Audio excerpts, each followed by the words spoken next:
I'm a bit speechless. Like it's breathtaking in its potential. Pretty crazy sci-fi stuff that is now, for the first time, coming into like the practical real world. I know this all sounds science fiction-y, right? But this is the inflection point. My son is going to grow up in a very, very different world if they can continue to crack the code on this at the rate of change that they seem to be exhibiting now. You're listening to the Startup Podcast. This is a Reacts episode. Hi, I'm Yaniv Bernstein. And I'm Chris Saad. And in today's episode of TSP Reacts, we have a show for you in 2 acts. The first act, we're going to talk about the science fiction future that is coming to us today. Google's amazing new quantum chip breakthrough and a mind-reading device that allows you to dictate without ever saying a single word. Then we're going to turn into the politics part of the episode.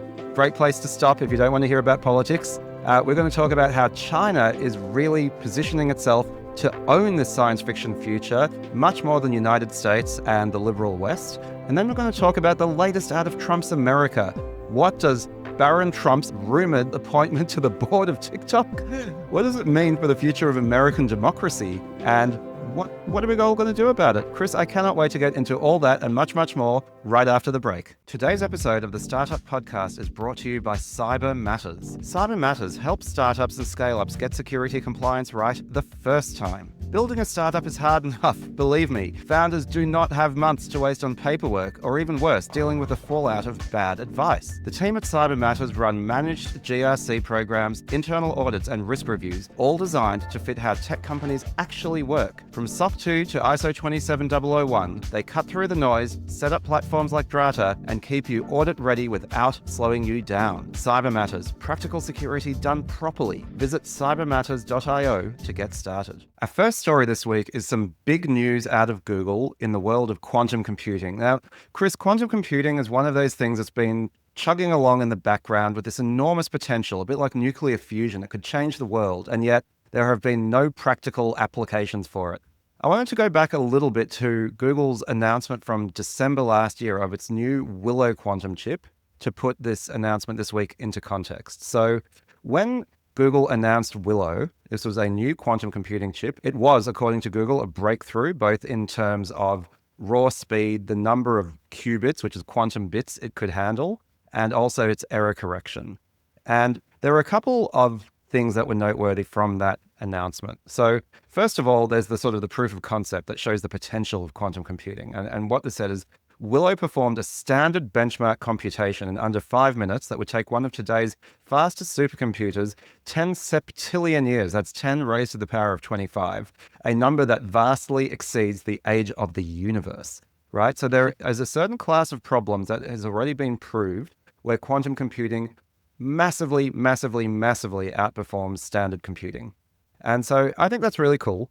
But this standard benchmark computation that is being referred to is a toy problem, right? It's a problem that was designed specifically for quantum computers to be good at it and standard computers to be not so good at it.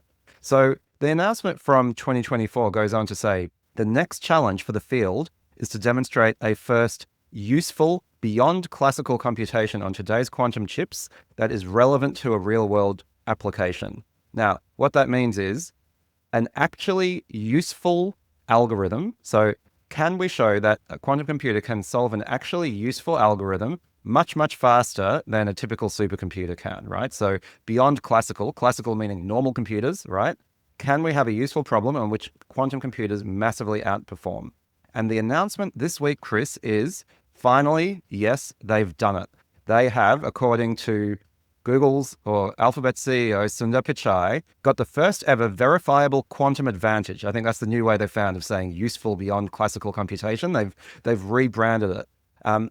They came up with a new algorithm called quantum echoes. And this is an algorithm that can explain interactions between atoms in a molecule using nuclear magnetic resonance. I'm reading from the tweet, paving a path towards potential future uses in drug discovery and materials science.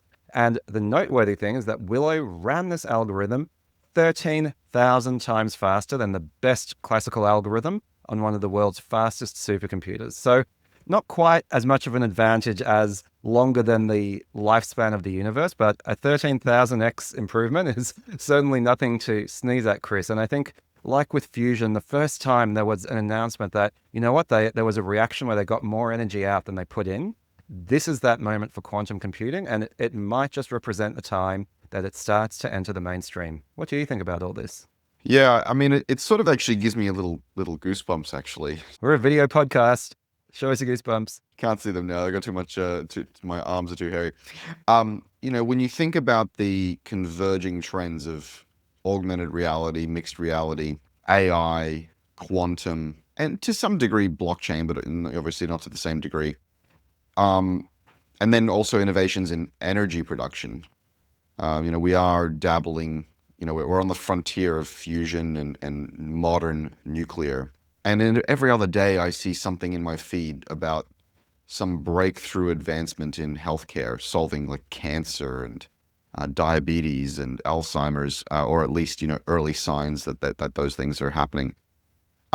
We live in an age of miracles.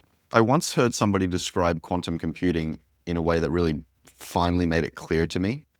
They said quantum computing is not just about exploring the terrain faster. It's about exploring completely different environments.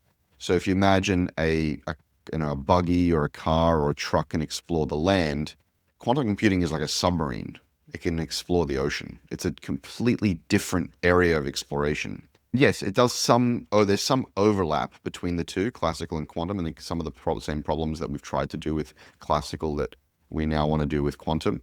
But it is actually a whole new frontier. It sort of breaks my brain how exciting it is if they can make this work. The other thing that strikes me about this announcement is it's like they've switched gears from let's build what would classically be known as sort of a Turing complete generalized processor that can just compute. They sort of seem to be moving towards this, like, let's come up with specific use cases and specific algorithms, and then perhaps even some specific hardware that can actually address real applications in science or healthcare or other commercial uses. And that narrows the problem and maybe allows them to generalize from the specific, or at least be more intentional about their generalized investments. And so this just seems brilliant on every level in terms of how they're focusing, how they're trying to create real applications, and the fact that they've sort of had this breakthrough moment of a verifiable, repeatable, useful outcome. I'm very, very excited about this. And by the way, a rare, excellent branding moment for Google. Quantum advantage is an awesome term. I love it. There are a couple of other interesting things. I want to go back to the 2024 article because it gives us all of this context. So the first thing, which is, I think, pretty cool and kind of sci-fi-ish, right, is that Hartmut Neven in this article, who's the lead of Google Quantum AI, he said that this breakthrough lends credence to the notion that quantum computation occurs in many parallel universes, in line with the idea that we live in a multiverse. So there's some pretty crazy sci-fi stuff that is now, for the first time, coming into like the practical real world. Now, the other thing that I think is really notable is that the lab within Google that built the Willow chip that made these announcements is called Quantum AI. What Hartmut Neven said here is that advanced AI will significantly benefit from access to quantum computing. That is why I named our lab Quantum AI. Quantum algorithms have fundamental scaling laws on their side. As we're seeing with these algorithms, there are similar scaling advantages for many foundational computational tasks that are essential for AI. So you start to see the master plan coming together here. Chris, this is me talking again, at Google, right? Where Google have been investing in quantum computing, and they've also been investing in AI for many years. And yes, they are now one of the world's leaders in quantum computing, and they've specifically said that what they want to use it for is to drive advances in artificial intelligence. So this is really fascinating. What do you think?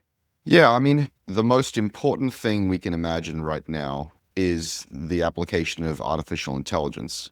Because if you can crack true superintelligence, it can then help you crack the code on material science, healthcare, and other fundamental problems of society, global warming, et cetera, et cetera.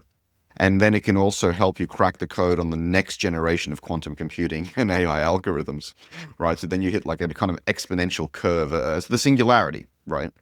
And so it makes just a world of sense that you want to quickly apply this ability to do massive computation in these sort of non-deterministic problems, which is essentially the way the brain works. It works in potentialities and non-binary states, and apply that to intelligence.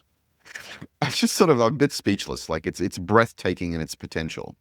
And again, in my head, I always go back to Westworld with a kind of Rehoboam. That's the spherical kind of brain in the lobby of the Westworld headquarters of that whatever company it was that's sort of running the world. And you can just imagine somewhere in a Google lab, in a Google, massive data center, not all of these massive classical data centers, but one or two or n number of quantum data centers, humming away, running not just the world, not just the things we know today, but crunching the numbers and generating new kinds of energy or solutions for new kinds of energy, new kinds of material science, new kinds of healthcare, new kinds of spacecraft and materials to enable space travel and exploration.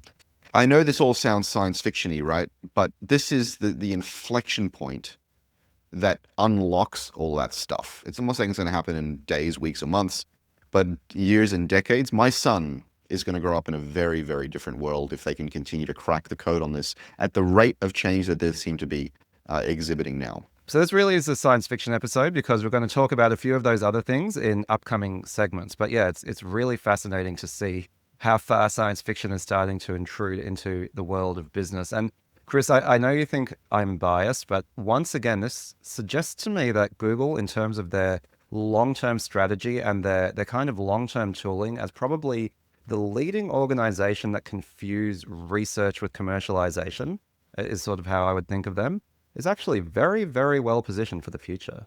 Yeah, Google, they're an engineering first company, right? Mm-hmm. Facebook is sort of like a product marketing, product first company. In the software world, they're social first, of course, in terms of their interest. Apple is, a hardware company first, very much product marketing led. Say, yeah. But even not just product first, I would say it's hardware first, where Facebook is social first.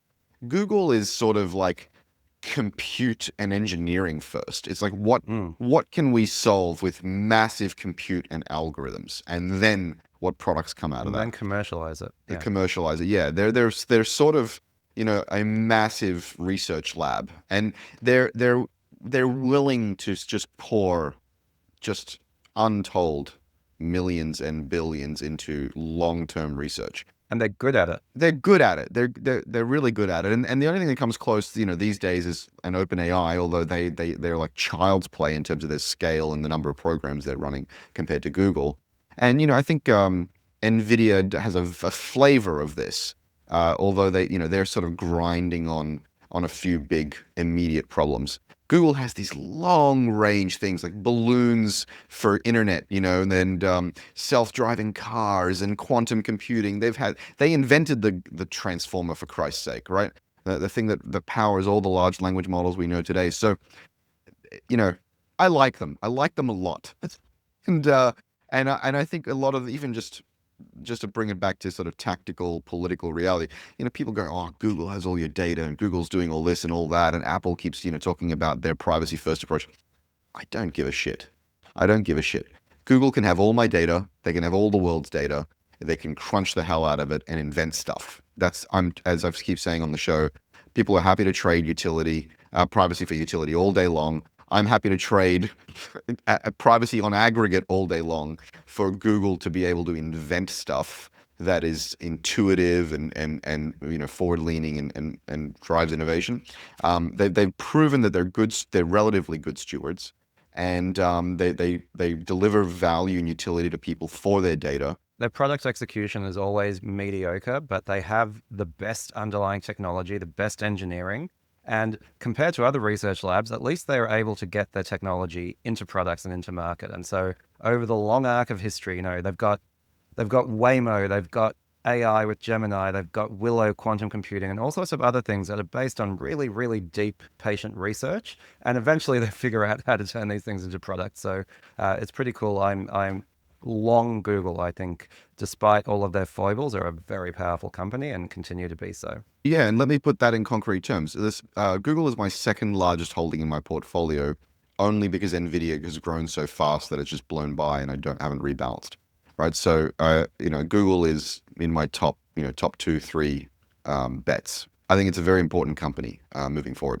All right, those are our thoughts on quantum computing and Google and its position for crushing it in the next decade. What do you guys think? Jump in the comments and let us know your thoughts. The next story we have, and we're staying in the realms of science fiction, this actually came through a tip-off from a listener, so thank you, Peter Demore, for sending this to me. There is a company called Alter Ego that is a spin-off from MIT. Now, they don't have that much more than a landing page, but they're clearly building a product, and the product that they're building is so outlandish that I thought it was worth a mention in this context. So what Alter Ego are promising is, and to quote them, the first near telepathic interface is the phrase that they're using. And what it says is it's developed at MIT and it connects you with AI through a minimal, non-invasive device. So I guess that means no chips in your brain, using Silent Sense, which is obviously the name for their technology. It understands what you intend to say without speaking, allowing you to extend your thinking without the need to type, tap, or talk out loud. So what it is promising is a brain-computer interface that I think is beyond even what Neuralink is promising, where you can actually think words and it will know what those words are and it will be able to transcribe them for you. So if even part of this comes true, and it's a non-invasive device, so I assume this is some sort of headpiece or headset, that is pretty bloody incredible, and another sign of our rapid move into the world of science fiction. This is the science fiction episode, isn't it? It is. I suspect this is completely full of shit. There's way too many brands and claims without any example. But what it strikes me as, this is, speaking literally of science fiction, back in the day, people used to say, obviously Star Trek tech is just nonsense, complete bullshit. And I can't remember who said this, but they were saying, I thought transporters and whatever were silly, but the thing that was really just laughably dumb was the idea that the doors would open by themselves. They thought this was just the silliest thing, that the door would open by itself. That is impossible in the 60s. Mm-hmm. Nobody could imagine that would occur. And it's now that seems like just a ridiculous thing to think, right? And these days, the new Trek has this really dumb thing where they double tap their comm badge and they teleport somewhere else, and they just happen to go where they wanted to go. And I remember thinking, this is so goddamn stupid. They're not even verbalizing anything. They're not even expressing any intent. They just double tap their badge and they just appear somewhere else. Oh, what a stupid storytelling device. And it just occurred to me that I think at some point in the not too distant future, I'm going to realize that skepticism was ridiculous. That the idea that your technology could read your mind and your intent, and you could just sort of think, I want to go to this other, room or station or part of this ship, makes perfect sense. Why wouldn't it?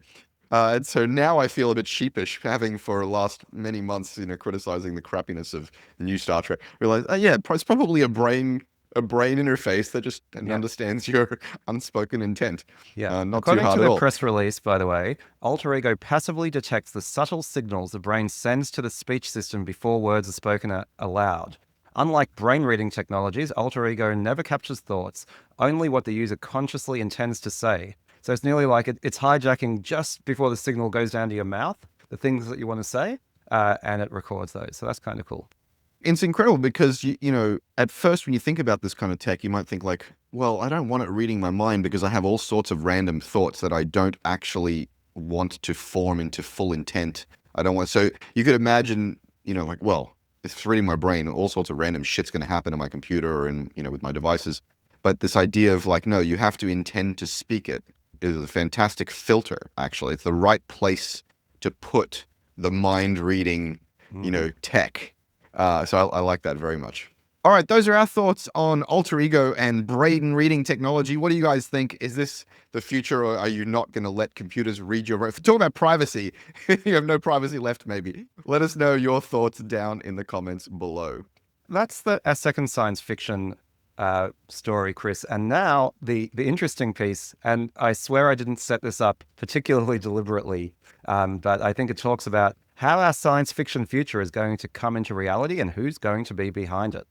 So, China's National Development and Reform Commission, so this is one of these big government bodies in China, just unveiled their 10-year plan for comprehensive technology strategy to cultivate, quote, future industries.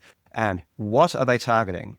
Quantum technology, brain-computer interfaces, and embodied AI, meaning smart robots, as pillars for economic expansion over the next 10 years. So literally, two of the things that we spoke about in this episode, Chris, and two of the things that we've been speaking about the most over the previous months, AI and robotics. And these are the things that are starting to come together. You know, I would have said a few years ago, it concerns me that China is now marching ahead of the United States in its leadership on these things. I'm less concerned now because it is no longer clearly the inferior option for a superpower for the rest of us, unfortunately.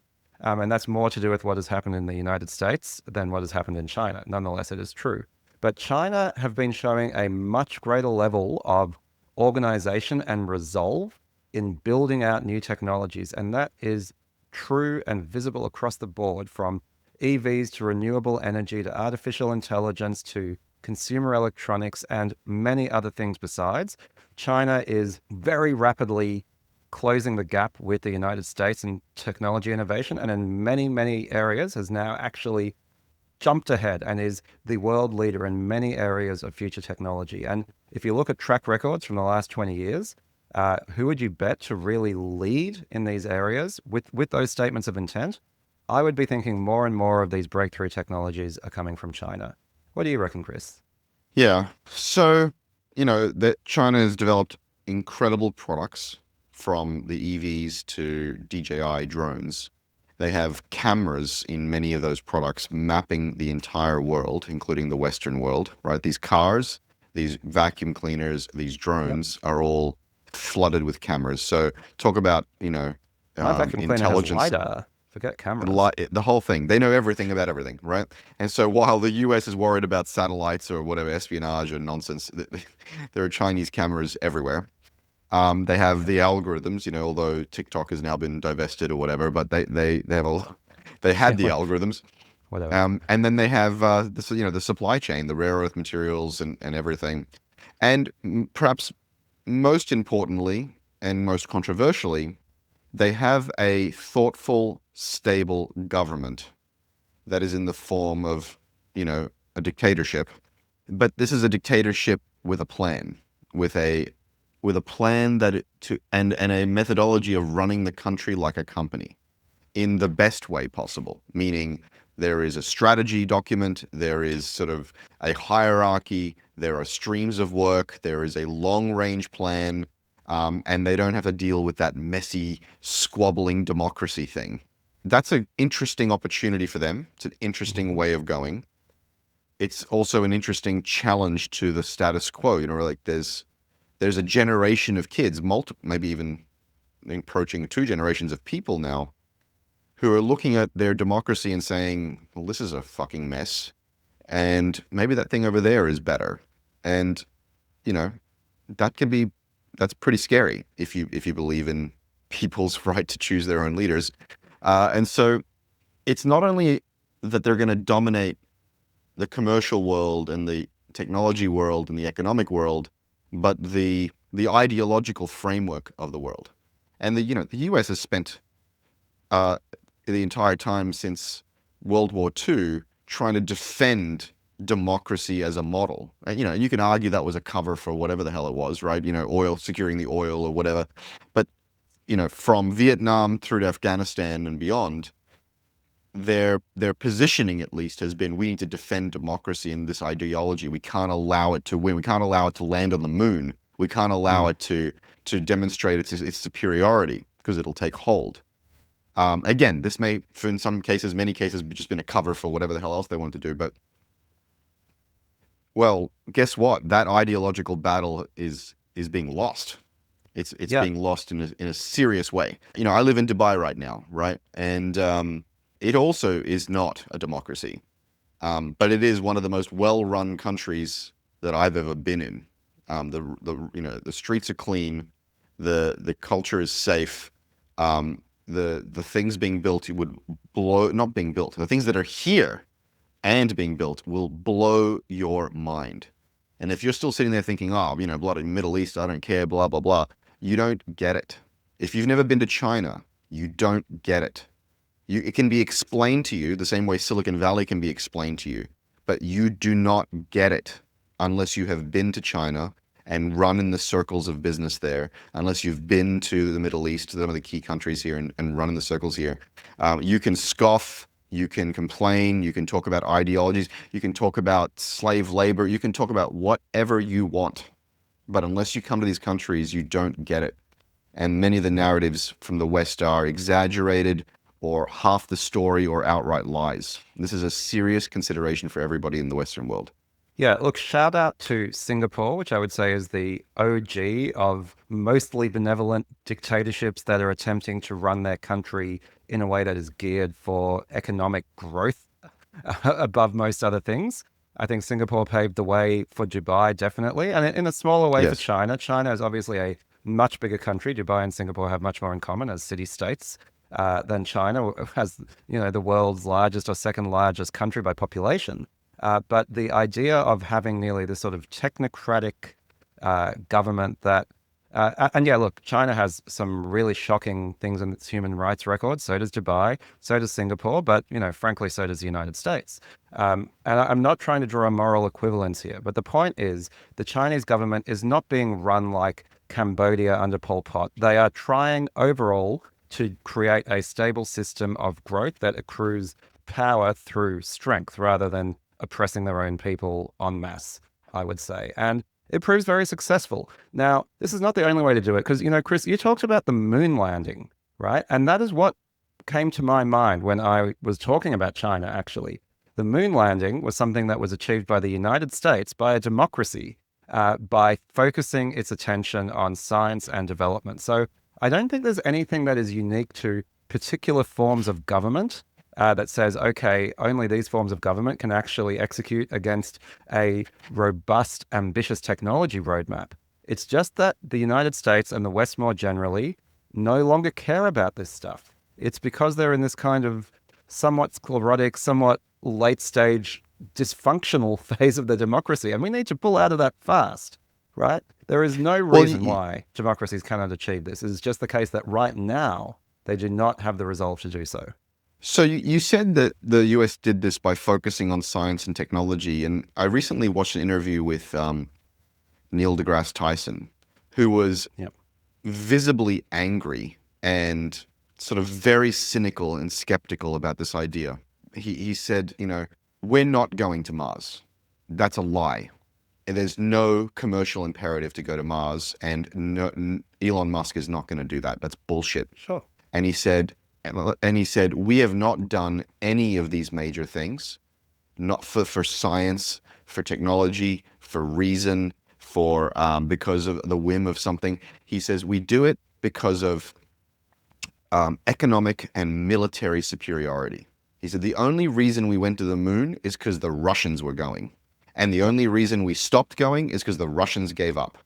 Yep. And he was saying this, Neil agree with deGrasse all Tyson is a science guy, right? He wants this to be about science technology, but he was like visibly angry, and he was saying all this stuff we only do stuff for defense and for kind of competing with other economies. And so the thing about China and Dubai is they're doing certain things, yes, out of like economic development, but they have this long range view of the derivative or cascading benefits. They saw the best lessons from the US and they said, oh, this didn't just need to be an ideological battle. This actually pays dividends for decades.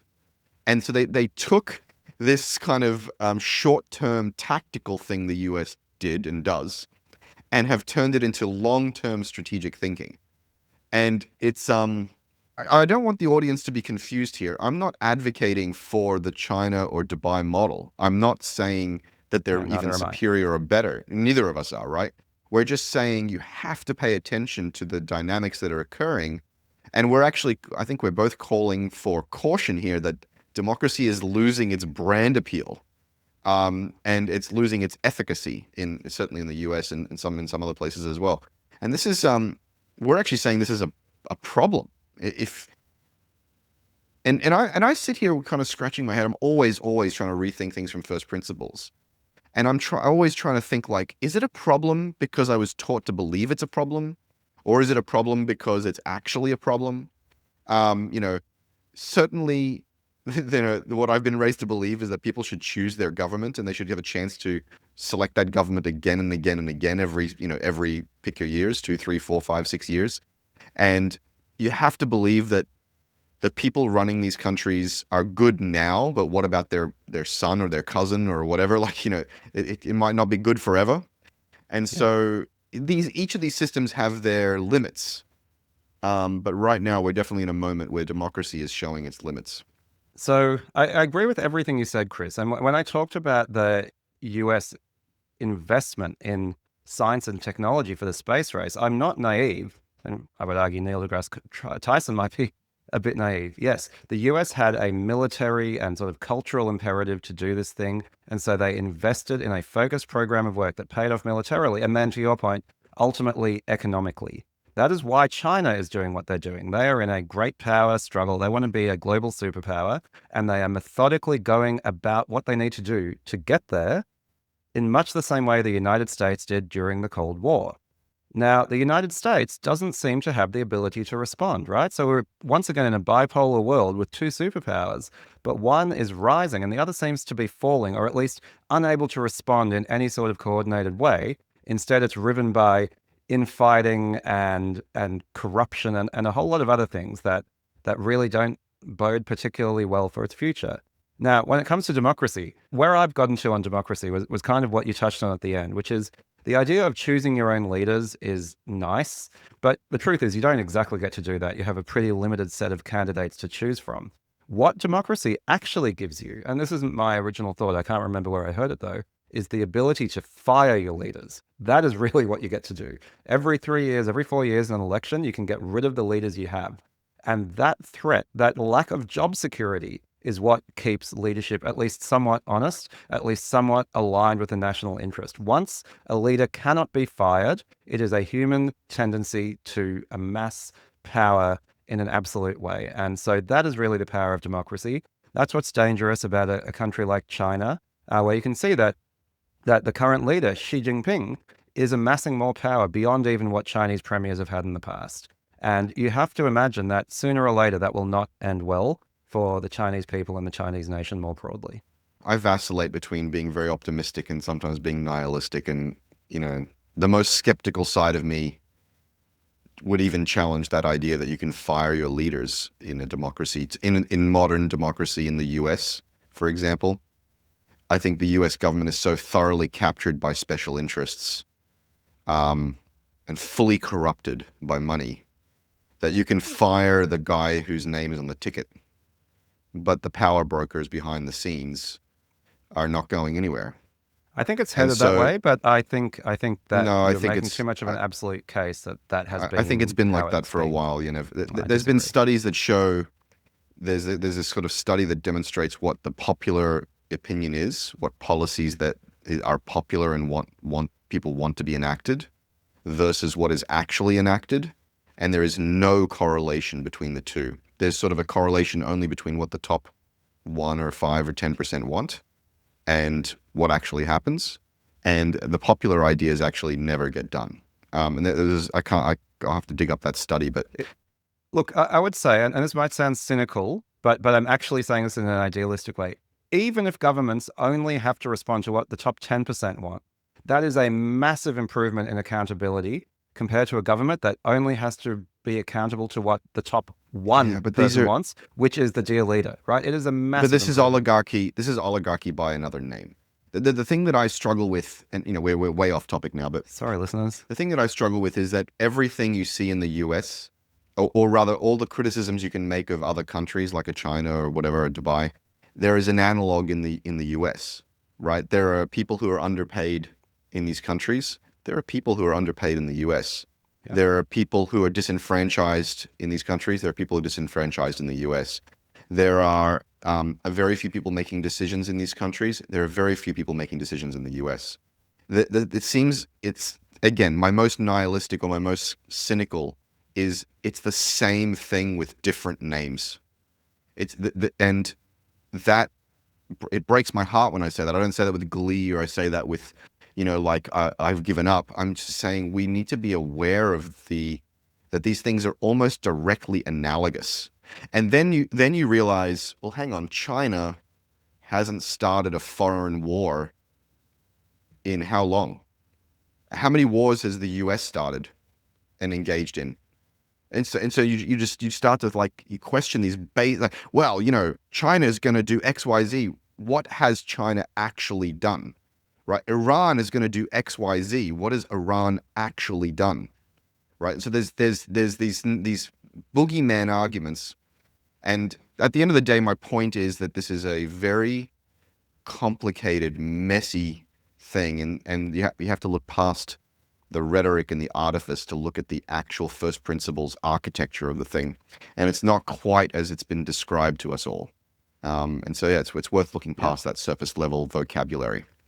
Yeah, I do think you are one notch too nihilistic and you're conflating one notch too much, but there's certainly quite a degree of truth in what you're saying, but I don't completely agree with it.